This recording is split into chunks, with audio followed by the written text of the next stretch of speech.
اور عمومی طور پہ بہت لیوش شوٹنگ نہیں ہم کرتے، درمیانی درجے کی جو ایک سٹینڈرڈ ہے. اور میں اب نام لکھ دیتا ہوں، ہمارے ان ساتھی کا بھی تھوڑا سا ہو جائے گا. پرنس ٹیلر ہیں گڑھی چاؤں میں، بڑے مشہور ٹیلر ہیں. سوری ہالس ٹیلر ہیں. ہالس ٹیلر بڑے مشہور ٹیلر ہیں، اور پچھلے 20-25 سال سے ان کی سے ہی سلسلہ جاری ہے. اچھا، چھٹیاں گزارنے کسی خاص جگہ پہ جاتے ہیں؟ بچوں کی کو لے کے کہیں جاتے ہیں، خاص کر کے عید پر کہیں لے کے جاتے ہیں؟ اچھا، کوئی باقاعدہ نہیں ہے پلان، جی. لیکن کبھی پروگرام بن بھی جاتا ہے، عید کے علاوہ بھی بن جاتا ہے. جی.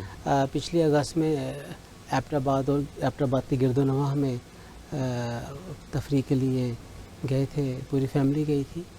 اس سے پہلے بھی مری کاغان وغیرہ اس طرف 2-3 دفعہ وزٹ ہو چکا ہوا ہے، تو وہ پلان ہو جاتا ہے. ماشاءاللہ وسائل بھی آپ کے پاس ہیں. کوئی فارن ٹور نہیں بچوں کو کروایا؟ بچوں کو میں نے سعودی عرب کا کروایا ہے. اچھا جی. 2012 میں عمرے کے لیے ان تمام کو میں لے گیا تھا. پوری فیملی ہماری عمرے کے لیے گئی تھی.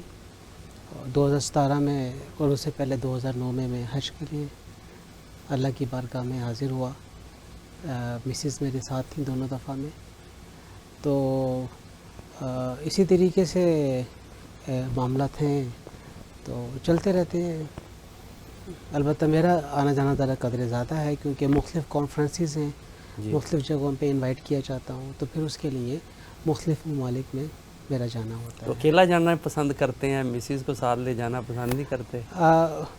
اب تک تو مسز نہیں جاتی تھیں، لیکن اب مسز کی طرف سے یہ کہا جاتا ہے کہ اب جب کہ آپ نے جانا ہے تو وہ اکیلے نہیں جانا ہے، کوشش کریں کہ مجھے بھی آپ ساتھ لے کر جائیں. صحیح. اچھا ڈاکٹر صاحب، چلے تھوڑا سا چونکہ عید قربان ہے اس کی طرف آتے ہیں. یہ بتائیے گا کہ آج کل چونکہ سوشل میڈیا کا دور ہے، مختلف قسم کے بحث مباحثے چلتے ہیں. آج کل ایک نئی بحث چل رہی ہے کہ قربانی دینا کوئی ضروری نہیں ہے، قربانی کے جو پیسے ہیں وہ اس سے آپ کسی غریب کی بچی کی شادی کر دیں، کسی ایک کی ویسے مدد کر دیں تو وہ قربانی سے زیادہ افضل ہے. اس میں شرعی حیثیت کیا ہے؟ دیکھیے، بڑی عجیب سی بات ہے، اس طرح کے سلوگن ہمیں عید قربان کے موقع پہ ہی نظر آتے ہیں. جی. باقی 11 مہینوں میں اس طرح کے سلوگن نظر نہیں آتے. صحیح. جب بھی کوئی تہوار کا موقع ہوتا ہے تو اس طرح کا سلوگن نظر نہیں آتے ہیں. بس عید قربان کے موقع پہ ہی آتا ہے کہ لوگوں کے سینے میں درد اٹھتا ہے غریب بچیوں کی شادی کا، لوگوں کی امداد کا. یہ ایک بات تو میں پہلے عرض کر چکا نا کہ عید اضحیٰ کے دن اللہ تعالیٰ کے نزدیک سب سے اہم کام جانور کا خون بہانا ہے. یہ تو بات واضح ہو گیا. یعنی جتنے مرضی ہم اعمال خیر کر لیں، وہ اعمال خیر خون بہانے سے کم تری ہوں گی. جتنے مرضی اعمال خیر کر لیں. نماز کی حیثیت الگ ہے، لیکن میں عمومی اعمال خیر کی بات کر رہا ہوں. پھر اس کے پیچھے نبی کریم صلی اللہ علیہ وسلم کی احادیث مبارکہ بھی ہیں، قرآن کریم کی آیات مبارکہ بھی ہیں. بڑے واضح انداز میں فصلی لربی کا ونہر، اللہ وحدہ لا شریک کی طرف سے حکم ہوا نماز کی ادائیگی کا اور نہر کرنے کا. اور نہر یہ بڑا جانور جسے بدنا کہا جاتا ہے، اونٹ، اس کے قربان کرنے کا ایک خاص طریقہ ہے نہر کرنا. یعنی جہاں پہ اس کی گردن کا اختتام ہوتا ہے وہاں پہ ایک نیزہ مارا جاتا ہے تاکہ خون زیادہ جاری ہو جائے، بہے. اس کے بعد پھر اس کو ٹھنڈا کیا جائے، اس کے بعد پھر اس کی کھال اتاری جائے. تو پھر نبی کریم صلی اللہ علیہ وآلہ وسلم سے پوچھا گیا، اے اللہ کے رسول بتائیے یہ قربانیاں کیا ہیں؟ صحابہ نے سوال کیا. صحابہ کرام سوال کرنے میں بڑی جری تھے، اور اللہ کے نبی صلی اللہ علیہ وسلم بھی سوال کرنے کو اچھا تصور کیا کرتے تھے کہ صحابہ کرام سے کہ سوال آتا ہے، اور کبھی سوال کا جواب آپ خود عطا فرمایا کرتے تھے، اور کبھی اللہ تعالیٰ کی طرف سے سوال کا جواب قرآن کریم کی آیت کی صورت میں نازل ہوتا تھا. جیسے یسألونک ماذا ينفقون، وہ سوال کرتے ہیں کہ خرچ کیا کریں. یسألونک عن المحیض، وہ سوال کرتے ہیں حیض والی خاتون کے بارے میں. اس طریقے سے قرآن کریم میں سوالات کا ایک تسلسل بتایا، ان کے جوابات کا تسلسل آتا ہے. اور یہی نبی کریم صلی اللہ علیہ وسلم کے ساتھ بھی صحابہ کرام سوالات کیا کرتے تھے. آپ نے فرمایا یہ تمہارے جد امجد حضرت ابراہیم علیہ السلام کی اور میری سنت ہے. ٹھیک. یعنی جو قربانی ہے اس کا تعلق حضرت ابراہیم علیہ السلام کے ساتھ نبی کریم صلی اللہ علیہ وسلم جوڑتے ہوئے نظر آ رہے ہیں, قائم کرتے ہوئے نظر آ رہے ہیں, اور اسے سنت ابراہیمی قرار دیا جا رہا ہے.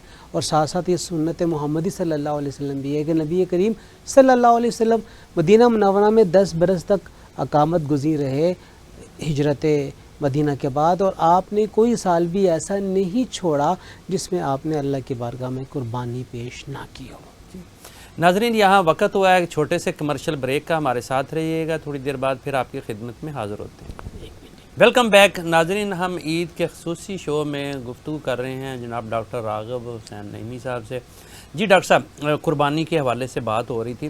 ایک تو یہ بتائیے گا کہ قربانی کس مالی حیثیت کے فرد پر جو ہے وہ لازم ہے, اور کیا یہ فرض ہے یا سنت ہے؟ قربانی کے حوالے سے جب ہم بات کرتے ہیں تو قربانی جو ہے یہ اس مسلمان کے اوپر فرض ہے جو عاقل بالغ ہے اور صاحب نصاب ہے. جی.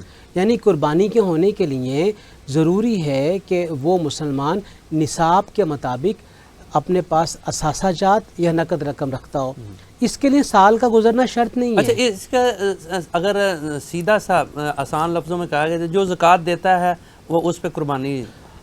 ہاں, ایک بڑا فرق ہے, آپ کی بات بالکل بجا ہے, لیکن ایک فرق ہے. فرق میں نصاب کی بات کر رہا ہوں نا کہ اگر جس کی مالی حیثیت اس زکوٰۃ دینے والے کی کہ وہ زکوٰۃ دیتا ہے تو اس کا مطلب اس پہ قربانی بھی فرض ہے. لیکن ایک فرق یہ ہے کہ زکوٰۃ کے لیے سال کا گزرنا ضروری ہے اور قربانی کے لیے سال کا گزرنا ضروری نہیں ہے.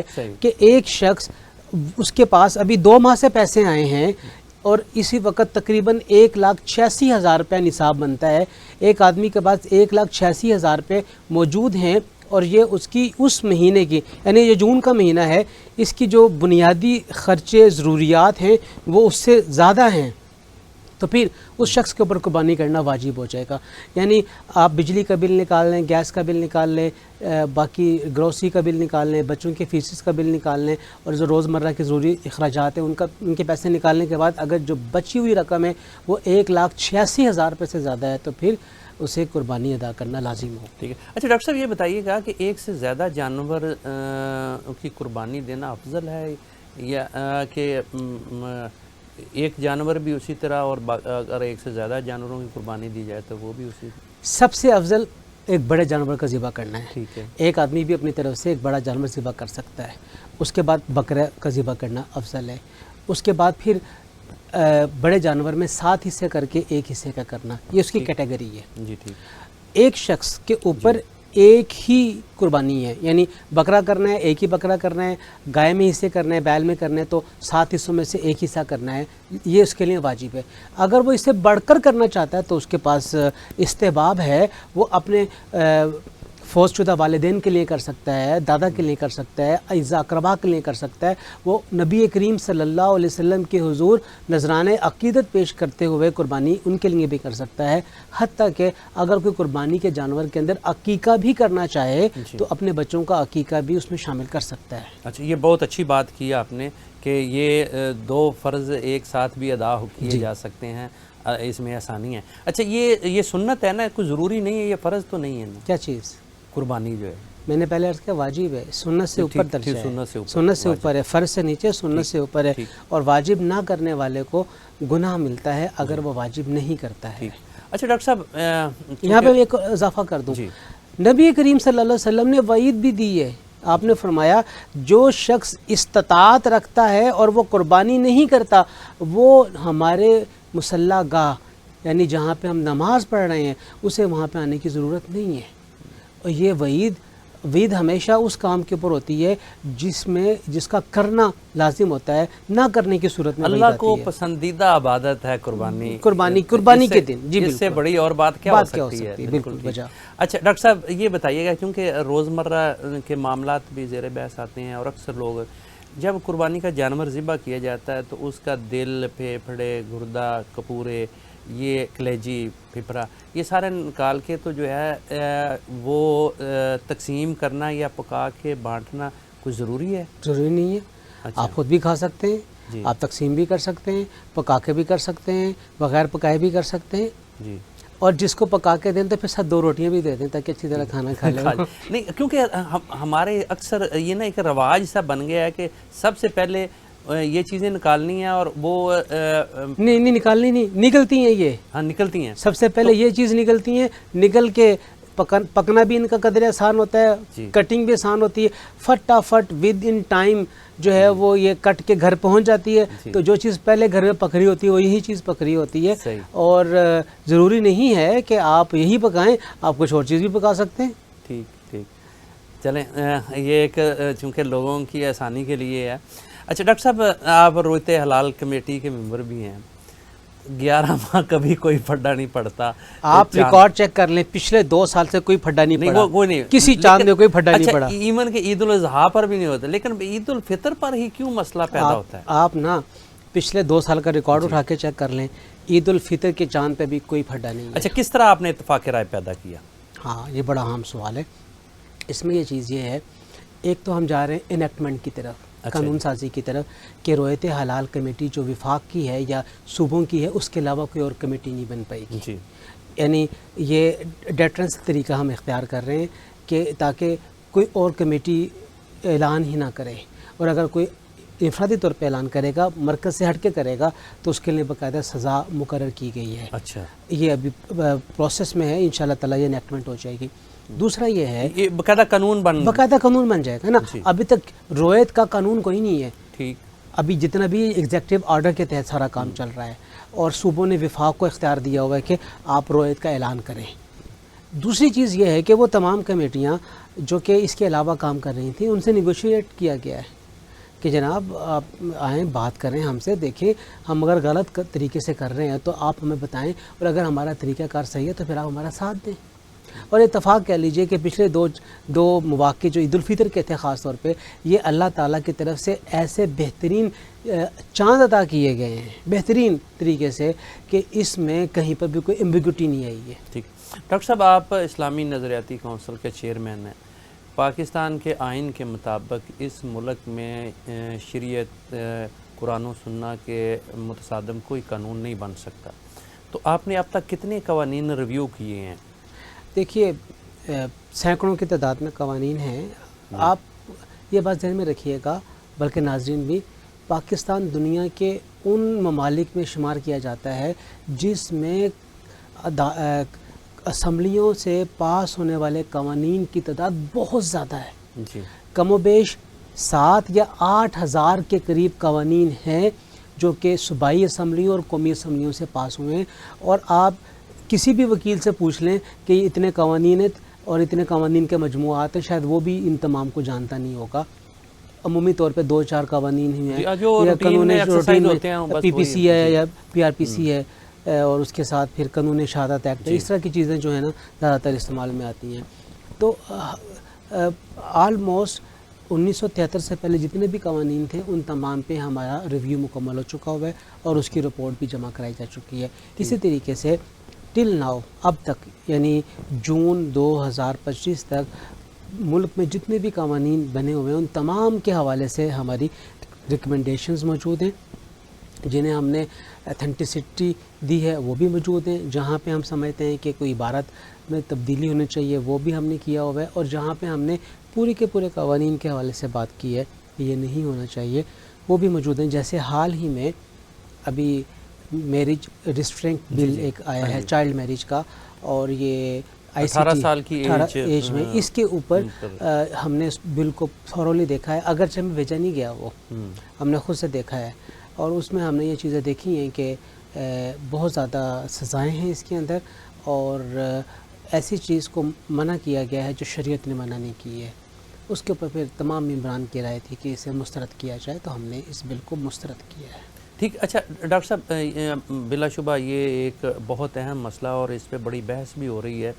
کچھ لوگ اس کو جو ہے وہ شریعت کے منافی قرار دے رہے ہیں جی، کہ جب شریعت میں ہے کہ بچہ بچی بالغ ہو جائے تو وہ نکاح کی عمر ہے اور وہ نکاح کر سکتے ہیں، تو حکومت جو ہے یہ تعین کیوں کرتی ہے، تعین کیوں کر رہی ہے ایج کا؟ بالکل ٹھیک ہے. لیکن اگر حکومت نے ایک قسم کا زبردستی علماء کی رائے کو ایک سائڈ پر رکھتے ہوئے اسے پاس کر دیا ہے، یہ نافذ العمل ہو گیا، پریزیڈنٹ نے اس پہ سائن کر دی ہیں، تو کیا جن لوگوں نے یہ قانون بنایا ہے ان پہ کوئی حد لاگو ہوتی ہے یا کوئی؟ نہیں، حد تو لاگو اس طرح نہیں ہوگی جی، البتہ اتنا ضرور ہے کہ ہم یہ تصور کرتے ہیں، ہم یہ ذہن میں بات رکھتے ہیں کہ یہ عمل جو ہے بہرحال شریعت کے منافی ہے، اور شریعت کے منافی کوئی قانون سازی نہیں ہونی چاہیے، اور اگر کہیں پہ کوئی ایسی قانون سازی ہے تو ایک تو یہ کہ علماء کو اعتماد میں لیا جائے باقاعدہ طور پہ، اور ان کے ساتھ لائزن قائم کیا جائے، اور اس کے بعد پھر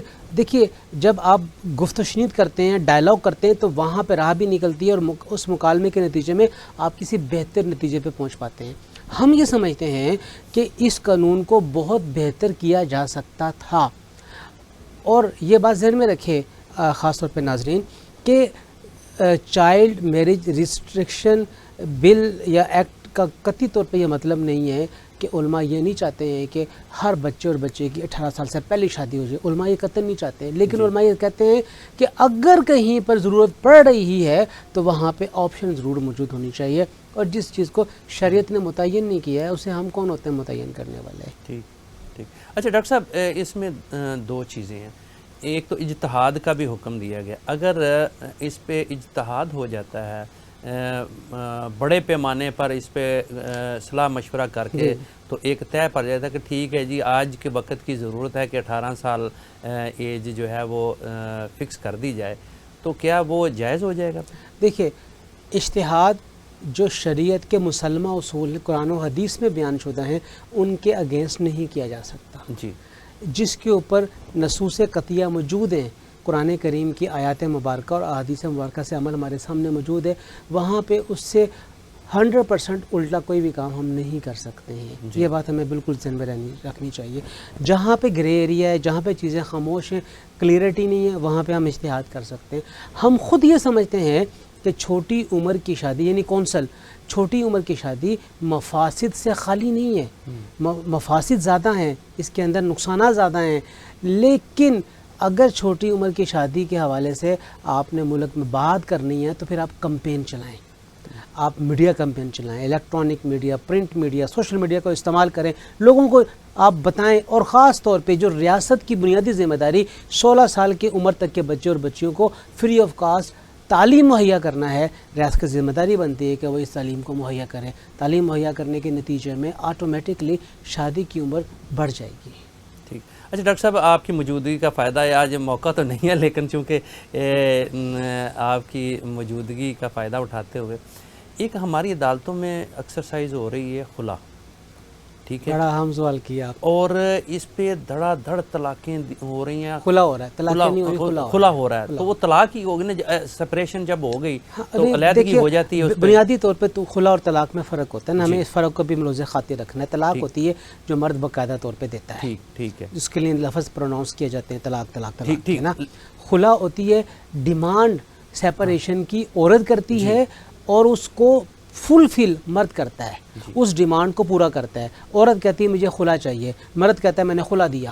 اچھا، لیکن ڈاکٹر صاحب یہاں مسئلہ یہ ہے جو ہمارے ایکسرسائز ہو رہی ہیں چیزیں، عورت جاتی ہے عدالت میں، جی میں نے خلا لینا ہے، وہ ایک فرضی سے 8-10 الزامات لگاتی ہے اور ایک درخواست دیتی ہے، اور اس پہ عدالتیں آنکھیں بند کر کے 3 ماہ کے اندر اس کا فیصلہ کرتے ہیں خلا، اور 80% جو ہے نا وہ سپریشن ہو رہی ہے۔ اس میں نا کونسل کی رائے یہ ہے کہ ایسا خلا جو ہو رہا ہے وہ اس کو انڈر کنسیڈریشن رکھا جائے، اور اس کے اوپر 100% اس کے اوپر عمل نہ کیا جائے، لیکن اس کے ساتھ ساتھ بڑی اہم بات یہ ہے کہ خلا کے اس پورے کے پورے پروسیس کو ریوزٹ ہونے کی ضرورت ہے، جی، خلا کے اس قانون کا ریوزٹ ہونے کی ضرورت ہے۔ لیکن میری ایک ذاتی رائے بھی ہے کہ ایسی عورت جو اپنے شوہر سے خلا مانگنے کے لیے تیار ہو گئی ہے، تو کیا اگر ان میں صلح ہو جائے، اس عورت کی اس دلی کیفیت کو، ذہنی کیفیت کو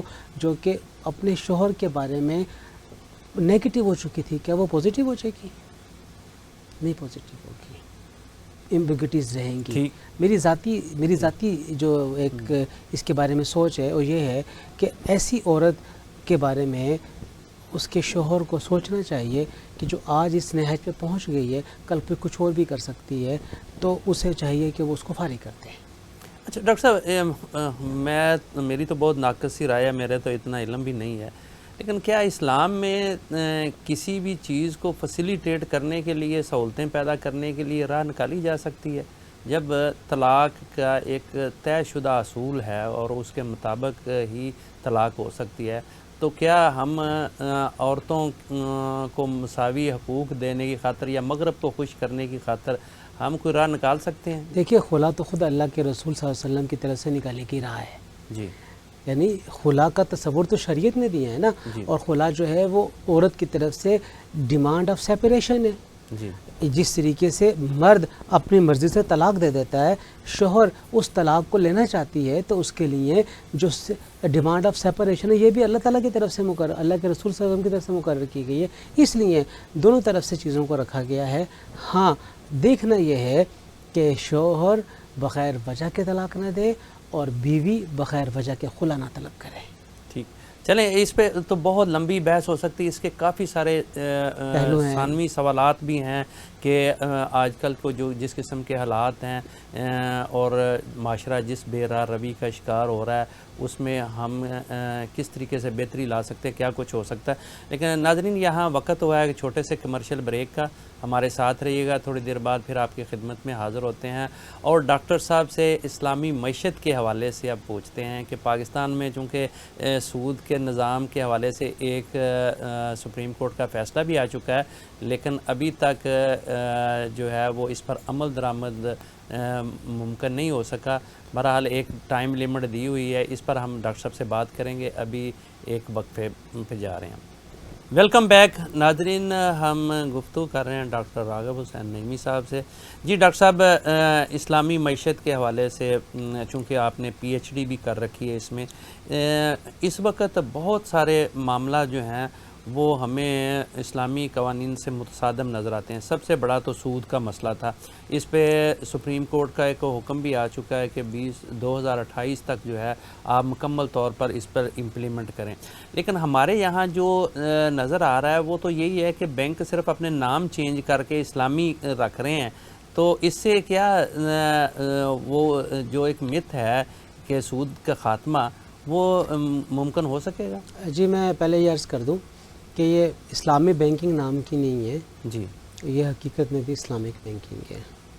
ہاں، امپلیمنٹیشن میں ہمیں مسائل کا سامنا ہے، رکاوٹوں کا سامنا ہے، اور جب آپ کام کرتے ہیں تو پھر ہی آپ کے سامنے آنے والی جو رکاوٹیں ہیں آپ ان کے لیے سوچتے بھی ہیں اور انہیں دور کرنے کی کوشش کرتے ہیں۔ جی، اب تک جتنی بھی بینکنگ ہوتی رہی ہے وہ کنونشنل بینکنگ ہوتی رہی ہے، لیکن پچھلے 20 سے 25 سالوں میں جی، اسلامک بینکنگ کے اوپر بہت کام ہوا ہے، اور آپ یہ دیکھیے پاکستان میں 27% سے زیادہ شیئر بینکنگ سیکٹر میں اسلامک بینکنگ کا آ چکا ہے۔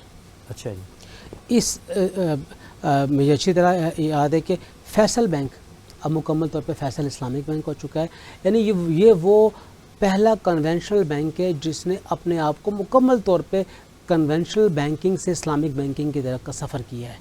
میزان بینک کی بات کر لیں یا دبئی اسلامک کی بات کر لیں، وہ تو شروع ہی سے بینکنگ سیکٹر میں کیا تبدیلیاں کی ہیں کہ وہ جو ہے اب انٹرسٹ جسے ہم کہتے تھے وہ ختم ہو گیا، اور اب جو ہے وہ کیا اس کا ماڈل کیا ہے؟ میں آپ کو عرض کرتا ہوں۔ دیکھیے، شریعہ سٹینڈرڈز ہیں، جی، ایک بین الاقوامی ادارہ ہے ایافی جو شریعہ سٹینڈرڈز تیار کرتا ہے بینکوں کے لیے۔ کم و بیش 60 کے قریب شریعہ سٹینڈرڈز تیار کیے گئے ہیں۔ جی، پاکستان اسٹیٹ بینک نے ان 60 میں سے 14 کو پہلے قبول کر لیا تھا، اس کے بعد بھی پھر کچھ شریعہ سٹینڈرڈز جو ہیں وہ قبول کیے گئے ہیں اسلامک بینکوں کے لیے۔ آلموسٹ کو 20-22 کے قریب یہ شریعہ سٹینڈرڈز ہیں، جس میں بتایا گیا ہے کہ اسلامک بینک ان سٹینڈرڈز کو کام اپنے سامنے رکھ کے اپنی پروڈکٹس تیار کریں گے بینکنگ کی، اور اس کے مطابق وہ کام کریں گے۔ اسٹیٹ بینک کی ایک کمیٹی ہے جسے ہم کہتے ہیں شریعہ ایڈوائزری کمیٹی۔ یہ it is comprise on scholars and some representative from banking sector and law and other. میں ابھی حال ہی میں اس کمیٹی کا چیئرمین منتخب ہوا ہوں، اور ابھی ہمارا پہلا اجلاس ہونے جا رہا ہے۔ جی، یہ یعنی 9واں چیئرمین میں ہوں، یعنی پچھلے کم و بیش 25 سال سے یہ کمیٹی کام کر رہی ہے۔ یہ پاکستان میں اسلامک بینکنگ کے لیے شریعہ سٹینڈرز کو متعین کرتی ہے، ایافی کے شریعہ سٹینڈرز کو اپنے ماحول کے مطابق ہم اس کو دیکھتے ہیں، اور اس میں اگر کوئی چینجنگ کرنی ہوتی ہے چینجنگ کرتے ہیں، اس کے بعد پھر ہم اسلامک بینکنگ سیکٹر پہ نافذ کر دیتے ہیں کہ اس کے مطابق آپ نے اپنے اپنے بینکس میں کام کرنا ہے. ٹھیک، باقاعدہ ایک میکانزم ہے، اور اس میکانزم کے تحت یہ بینک اسلامک بینکنگ سیکٹر کام کر رہا ہے. MIB اسلامک بینک ہے مکمل طور پہ، میزان اسلامک بینک ہے، دبئی اسلامک بینک ہے، اسی طریقے سے فیصل اسلامک بینک ہے. یہ 4 بینک تو ہمارے سامنے موجود ہیں. اسی طریقے سے باقی بھی وہ آ رہے ہیں اس طرف. آپ یہ دیکھیں جو UBL ہے وہ بہت تیزی کے ساتھ اپنی برانچز کو کنونشنل سے اسلامک کی طرف کنورٹ کر رہا ہے، اور انہوں نے بہت تیزی کے ساتھ اپنے اس اچھا ڈاکٹر صاحب، بنیادی طور پر اس میں فرق کیا ہوگا؟ کیا پہلے جو بینکنگ تھے وہ تو ایک فکس دیتے تھے نا آپ کو پرافٹ. اچھا، اب جو کھاتہ دار ہیں وہ ان کے ساتھ وہ تجارت کریں گے، ان کا پیسہ انویسٹ کر کے اس میں؟ جی بالکل. دیکھیے جو سمال سیور ہے، جی، رقم بچانے والا اپنی رقم بچا کے بینک میں رکھتا ہے، بینک اس رقم کو اس سے مختلف بنیادوں پہ لے رہا ہے، اور عمومی طور پہ ہم اسے مضاربہ کی بنیاد کے اوپر لیتے ہیں، اور اس رقم کو لے کر پھر مختلف اور لوگوں کو مختلف ایسی پروڈکٹ کے ذریعے فائنینسنگ کرتے ہیں جو کہ شریعہ سٹینڈرز کے مطابق جائز ہیں. جی، جیسے ڈیمینیشنگ اجارہ اس کے اندر آ جاتا ہے، یا اجارہ آ جاتا ہے، یا اس کے اندر استثناء ہے، یعنی جس کا مطلب یہ ہے کہ آپ نے کسی بھی فرم کو یا کسی بھی بندے کو کوئی گھر بنا کے دینا ہے، جس کے اوپر آپ نے پھر بعد میں اس کی آپ نے قسطیں وصول کر لینی ہے، اس کی قیمت پرائسنگ طے کر کے. یعنی یہ بہت ڈیٹیل کے ساتھ یہ تمام چیزیں کیٹیگوریکلی متعین کی گئی ہیں، اور بینک پھر اسٹیٹ بینک کی ہدایت کے مطابق ان کو پریکٹس کرنے کے لیے انہیں اپنے بینکس میں پریکٹس کرتے ہیں. اور اگر کہیں پر اس کی پریکٹس کے اندر خرابی آتی ہے تو جو شریعہ ایڈوائزر ہوتے ہیں بینک کے، وہ پھر اس کو پوائنٹ آؤٹ کرتے ہیں کہ یہ والی جو ایکٹیویٹی کی گئی ہے، اکنامک ایکٹیویٹی، یہ غلط ہوئی ہے، یہ اکارڈنگ ٹو لا نہیں ہے، یہ جو رقم حاصل ہوئی ہے، نفع حاصل ہوا ہے، یہ غیر شرعی ہے، یہ حلال نفع نہیں ہے. تو بنیادی طور پہ تو اللہ تعالیٰ خود فرماتا ہے احل اللہ البیع وحرم الربا، اللہ تعالیٰ نے بیع کو حلال قرار دیا ہے اور سود کو حرام قرار دیا ہے. اور یہاں پہ یہ بات میں بھی عرض کر دوں، لوگ یہ کہتے ہیں سود کی تعریف کوئی نہیں ہے، سود کی تعریف پہ اکٹھے نہیں ہو سکتے ہیں. دیکھیے بہت آسان سی بات ہے، ہر ایسا قرضہ جو نفع کھینچ کے لے کے آیا وہ سود ہے. ہر قرضہ دینے کے بعد وہ اتنا نہ ملے، زیادہ ملے، وہ سود کے زمرے کے اندر آتا ہے. قرضہ، اور جب آپ نے مشارکت یا مضاربت کے لیے دیا ہے تو آپ نے قرضہ کے لیے نہیں دیا ہے، آپ نے اکنامک ایکٹیویٹی کے لیے دیا ہے.